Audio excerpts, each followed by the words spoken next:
ముందుగా ఏటీవీ న్యూస్కు స్వాగతం. భద్రాద్రి కొత్తగూడెం జిల్లా బురుగుంపాడు మండల పరిధిలోని పారిశ్రామిక ప్రాంతమైన సారపాక గ్రామంలో మసీదు రోడ్డు నుండి ఈస్ట్ గేటు వరకు మరియు ప్రధాన రహదారి ప్రాంతంలో డ్రైనేజీలు, ఫుట్పాత్లు ఆక్రమణలు చేస్తూ దుకాణాలు ఏర్పాటు చేస్తున్న వారిపై గ్రామ పంచాయతీ అధికారులు చర్యలు చేపట్టారు. స్వతంత్ర దినోత్సవ సందర్భంగా అఖిలపక్షం ఆక్రమణలపై మండిపడ్డారు. ఈ నేపథ్యంలో అఖిలపక్షం తీర్మానం చేసే రాబోయే రోజుల్లో రహదారికి ఇరువైపులా ఆక్రమణలు ఉండకుండా చూడాలని, వారిపై చర్యలు తీసుకోవాలని తీర్మానం చేయడంతో నేడు చర్యలకు శ్రీకారం చుట్టారు. లేదంటే దీని మీద చర్య తీసుకోవడానికి ఈవో గారు, పోలీస్ డిపార్ట్మెంట్ వారికి, డిపిఓ గారికి రావడం జరిగింది.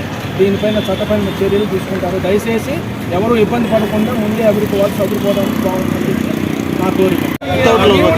సారపాక ప్రజలకి అఖిలపక్షం తరపున విన్నవించుకునేది ఏంటంటే, దయచేసి షాపు ఓనర్లు కానీ వ్యాపారస్తులు కానీ దినదిన అభివృద్ధి చెందుతున్న సారపాక రోడ్లు ఇరుకుగా ఉన్న సందర్భంగా మీ షాపింగ్ కాంప్లెక్స్ దాటి, డ్రైనేజ్ దాటి రోడ్ల మీద మీరు ఎవరైతే కొట్లు పెట్టారో గ్రామ పంచాయతీ సహకారంతో మీరంతా ఖాళీ చేయాలి.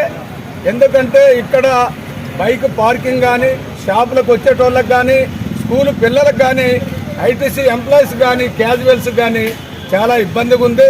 ఉదయం 8 గంటలకు చూస్తే 9 వరకు సారపాక సెంటర్లో రోడ్డు మీద వెహికల్స్ పెట్టి, మీ షాపులు పెట్టి సారపాక చాలా ఇబ్బందిగా గురవుతుంది.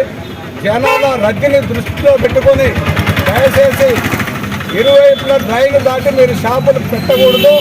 పెట్టినతో గ్రామ పంచాయతీ రేపటి నుంచి జరినామాలు తీసుకుంటూ ఇక రెండోసారి ఛాన్స్ లేదు. మేము అఖిలపక్షం తీర్మానం చేశాం. మీ సామాన్య తీసుకుంటే గ్రామ పంచాయతీలో సీజ్ చేయబడుతుంది. దయచేసి వర్తక సంఘం వారంతా సహకరించాలని కోరుతున్నాం.